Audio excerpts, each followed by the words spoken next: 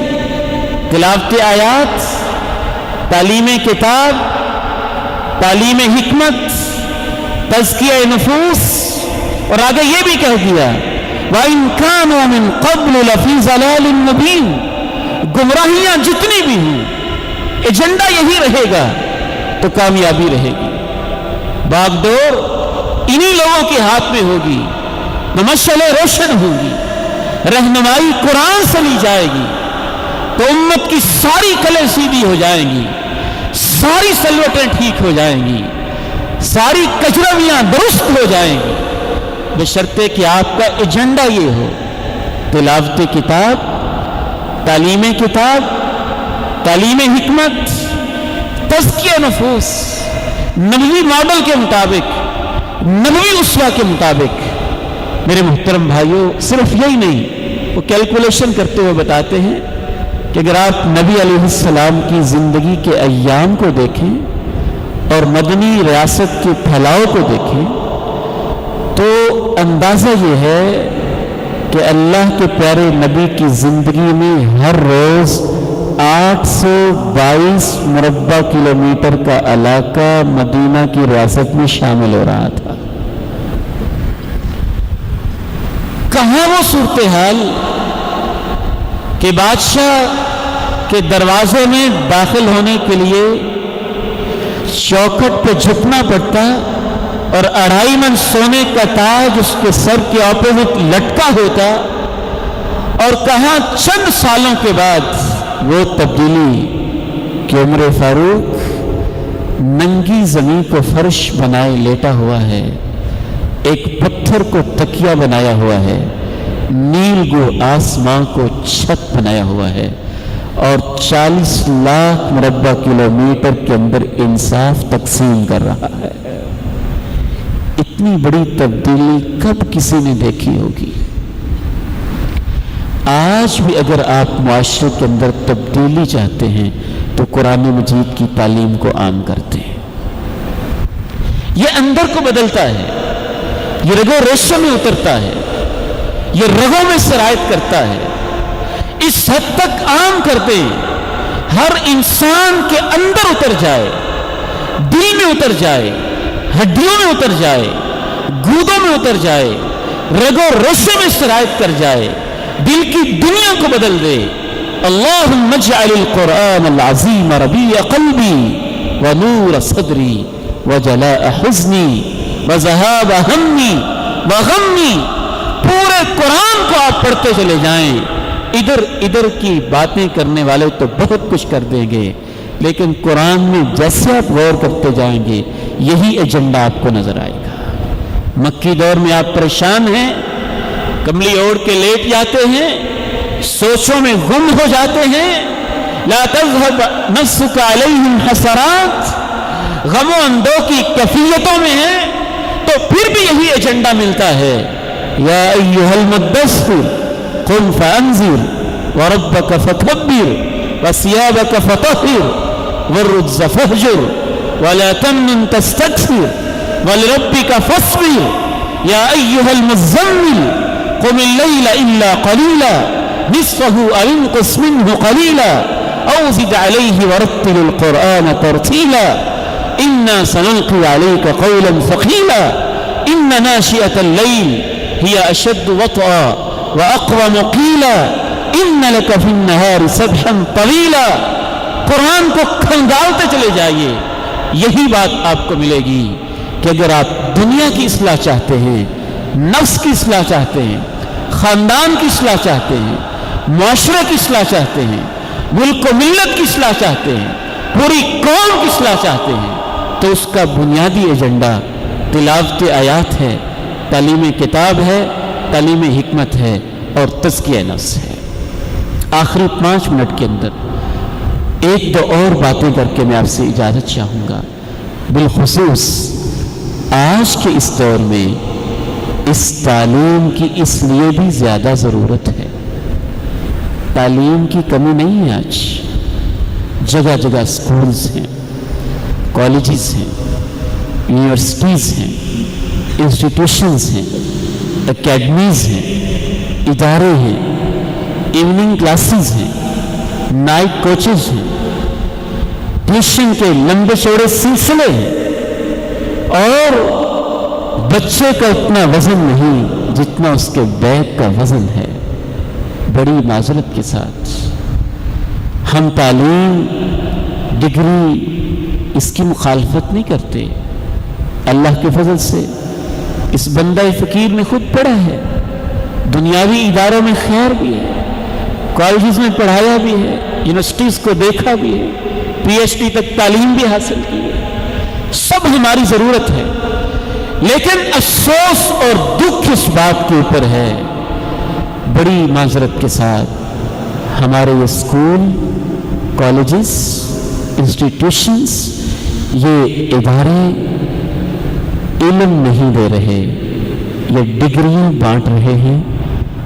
اور وہ بھی بغیر کسی مقصد کے. چھوٹا سا مقصد ہے بس, ملازمت, جاب, چند پیسے, برسر روزگار ہو جانا, کوئی بڑا مقصد. اور ملازمت بھی سائنس اور ٹیکنالوجی بھی ہمیں مغرب نے دی تو ایک لیول تک بس. ان کے اندر لوگ پیدا ہوں تو ایک سطح کے کلرکی کر لیں, فائلیں اٹھا لیں, چند چیزیں لکھ لیں, لیکن یہ کہ اتنی فلسفی حاصل کر لیں کہ یہ خود ایجادات کے لائق ہو جائیں اور خود کو دنیا کو دینے والے بن جائیں. آپ مجھے بتائیے کہ ہم 60-70 سال سے طبقاتی نظام تعلیم کے اندر پس رہے ہیں, اس سے ہم نے دنیاوی ترقی کتنی کر لی ہے. میں تو بڑے افسوس سے کہتا ہوں, الٹا لوگ کوستے ہمیں, کہتے ہیں جی آپ نے مدرسے میں کیا کر لیا ہے, دنیا چاند پہ پہنچ گئی ہے, یہ ہو گیا, وہ ہو گیا. میں حیران ہوتا ہوں اس سے زیادہ خلاف عقل بات کیا ہوگی, اس سے زیادہ خلاف عقل بات کیا ہوگی کہ ایک میڈیکل کالج ہو اور میں وہاں کے پرنسپل سے جا کے کہوں کہ اس میڈیکل کالج کے اندر تم نے کتنے انجینئر پیدا کر لیے. وہ کہے گا جناب قاری صاحب ہوش کے ناخن لیں, آپ کو کیا ہو گیا, یہ میڈیکل کالج ہے, یہاں سے ڈاکٹر ہم نے پیدا کرنے ہیں. آپ ہم سے پوچھتے انجینئر کتنے پیدا ہو گئے. محترم بھائیوں اور بزرگوں, اور خصوصاً میرے نوجوان بیٹوں اور عزیزوں, اللہ رب العزت کو گواہ بنا کے کہتا ہوں, ضرورت اس بات کی نہیں ہے جو ہمیں درس دیا جاتا ہے, ضرورت اس بات کی ہے کہ آپ قرآن کی آواز کو اسمبلی میں لے جائیں, کالج میں لے جائیں, یونیورسٹی میں لے جائیں, ایوانوں میں لے جائیں, سینٹ میں لے جائیں, اور جس طرح آپ نے اسلامیات لازمی کا ایک چھوٹا سا سبجیکٹ برائے نام دھوکہ دینے کے لیے رکھا ہوا ہے, تربیت کا پورے اسکول اور کالجز کا نظام مدارس کے حوالے کرنے, ہم آپ کو بتائیں گے تبدیلی کیسے آتی ہے. سوچیں کیسے بدلتی ہیں، کیریکٹر بلڈنگ کیا ہوتا ہے، کردار کی تعمیر کیا ہوتی ہے۔ اور میں آپ سے کہنا چاہوں گا، آپ نے ہمیں ہیرے نہیں دیے، کچھ لوگوں نے دیے، معذرت کے ساتھ یہ گراؤنڈ ریالٹی ہے، ماننا پڑے گا۔ معاشرے نے ہمیں وہ بچے دیے جو کمزور تھے، معاشرے نے مدارس کو وہ بچے دیے جو نابینا تھے، معاشرے نے مدارس کو وہ بچے دیے جو انہوں نے سمجھا کہ شاید کسی اور فیلڈ میں یہ کام نہیں کر سکتے۔ اللہ کے فضل سے ہم نے تو ان بچوں کو بھی پالش کر کے منبر و محراب کا وارث بنا دیا۔ اور آپ ہم سے کیا چاہتے ہیں؟ اور آپ ہم سے کیا ڈیمانڈ کرتے ہیں؟ اس کرۂ ارضی کے اوپر اگر کوئی دنیا کی سب سے عظیم تحریک، سب سے عظیم تنظیم، سب سے عظیم کام، سب سے عظیم مشن، سب سے بڑا ویژن اور سب سے عظیم قسم کی اگر موومنٹ کوئی پائی جاتی ہے تو میں تو پورے ایمان، بصیرت اور یقین کے ساتھ علی وجہ البصیرت کہتا ہوں کہ وہ دینی مدارس کی تحریک ہے۔ ان کے نام تحریکوں والے نہیں ہیں، ان کے نام تنظیموں والے نہیں ہیں، ان کے جھنڈے جھنڈے نہیں ہیں، ان کے سلوگن اور شعار تو نہیں ہیں، ان کی ریلیاں اور جلسوں تو نہیں ہیں، لیکن اس کے باوجود یہ دنیا کی سب سے خوبصورت گمنامی کے اندر رہ کر کام کرنے والے لوگ ہیں۔ کوئی ایسی تنظیم دنیا میں پائی جاتی ہے جو صبح شام کا کھانا بھی دے، جو کتابیں بھی دے، جو ایک اس بچے کو پکڑے جب گھر سے نکلا تھا تو اس کو پیبند پہننا اور جوتا پہننا اور شلوار پہننا بھی نہیں آتا تھا، اور پنجابی زبان کے اندر بھی ادب آداب سے واقف اور آگاہ نہیں تھا، اس کو ان مدارس نے پکڑا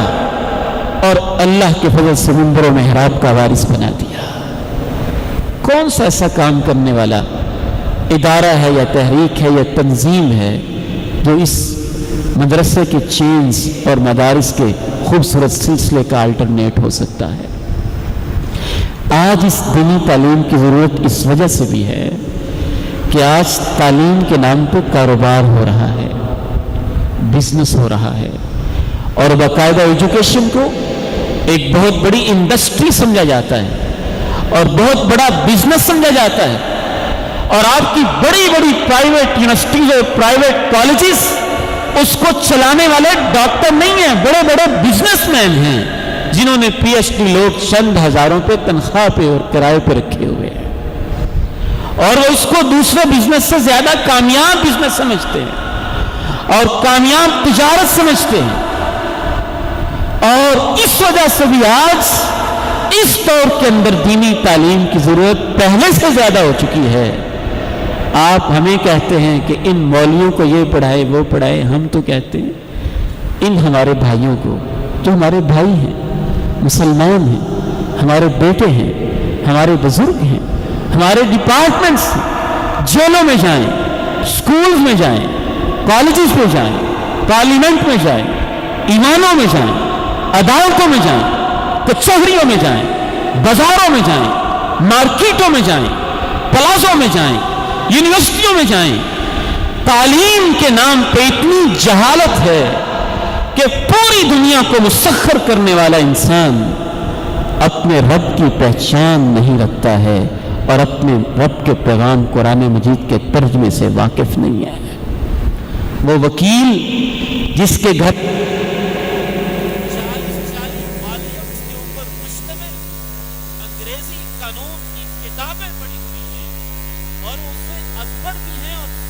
بھی ہے،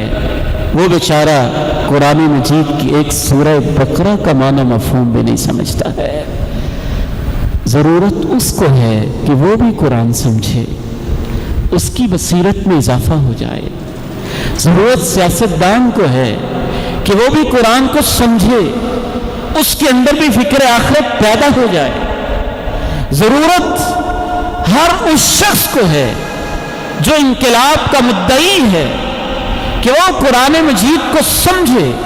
اور اس اسوہ نبوی پہ عمل کرے جس اسوہ نبوی پہ عمل کرتے ہوئے اصحاب صفہ سے دنیا کے اندر انقلاب پیدا کرنے والے لوگ پیدا ہوئے تھے۔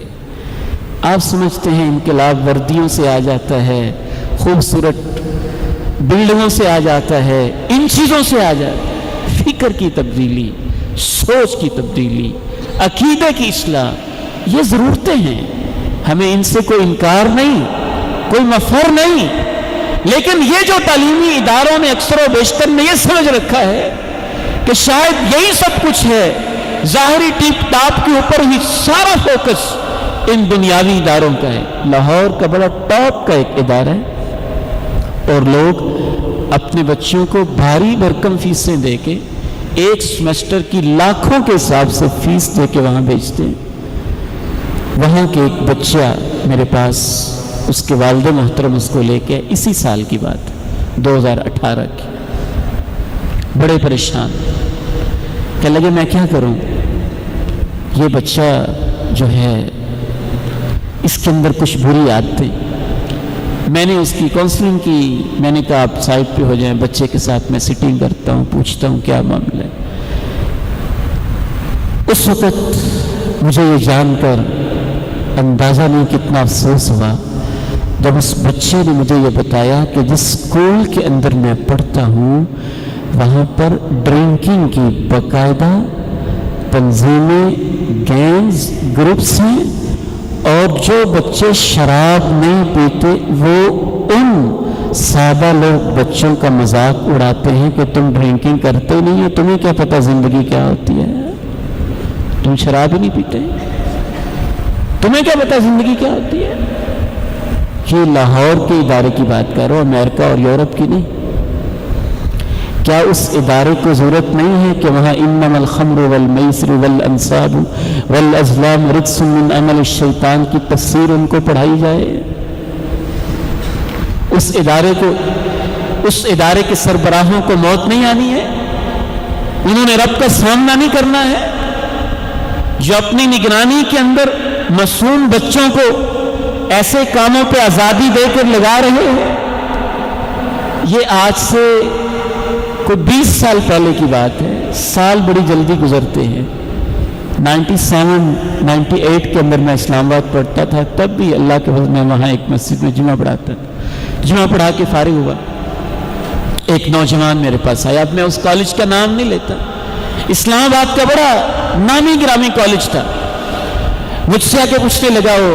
عبید بھائی، میں نے کہا جی پیارے بھائی کیا پوچھنا چاہتے ہیں آپ پوچھیں۔ کہنے لگا کہ کیا اسلام میں لڑکیوں کے ساتھ دوستی کرنے کی کوئی اجازت نہیں ہے؟ میں نے کہا کوئی اجازت نہیں ہے، واقعتاً اجازت نہیں ہے، واقعتاً اجازت نہیں ہے۔ ہمارا دین اتنا تنگ ہے کہ کسی لڑکی سے ہم ہاتھ ہی نہیں ملا سکتے، وہ ہماری کلاس فیلو، اس کی باہوں میں باہیں نہیں ملا سکتے، اس کے ساتھ بیٹھ نہیں سکتے، گپ شپ نہیں کر سکتے۔ کیا ان میرے نوجوان بیٹوں کو سورہ نور پڑھانے کی ضرورت نہیں ہے؟ ان کو یہ تربیت لینے کی ضرورت نہیں ہے؟ میں نے اسے پیار سے سمجھایا، ظاہر ہے وہ نوجوان ہے، اس بیٹے کو ماحول ہی ایسا ملے۔ میں یہ نہیں کہتا کہ سب اداروں کا ایسا ماحول ہے، لیکن میں اتنا ضرور کہتا ہوں کہ یہ تو میرا اپنا ذاتی مشاہدہ ہے کہ اب تو پہلے ہم رونا روتے تھے بڑے شہروں کا، اب دیہاتی کالجز کے اندر بھی اور سکولز کے اندر بھی ایسے ٹیچرز پائے جاتے ہیں جو نعوذ باللہ یہاں تک کہتے ہیں کہ اللہ تعالیٰ کیا ہوتے ہیں، اس کی ذات کیا ہوتی ہے، تو مولویوں کی کہانیاں ہیں۔ بہت دور نکل چکے ہیں لوگ، اور قرآن کے ساتھ جوڑنے کی بہت زیادہ ضرورت ہے۔ اللہ تعالیٰ سے دعا ہے اس خوبصورت ہماری اس نشست کو اللہ تعالیٰ قبول فرمائے، اور ہمارے اس ادارے کے بزرگ حضرت قاری ابراہیم صاحب، میرے بڑے ہی پیارے فاضل بھائی قاری سہیب صاحب، ان کی ساری ٹیم،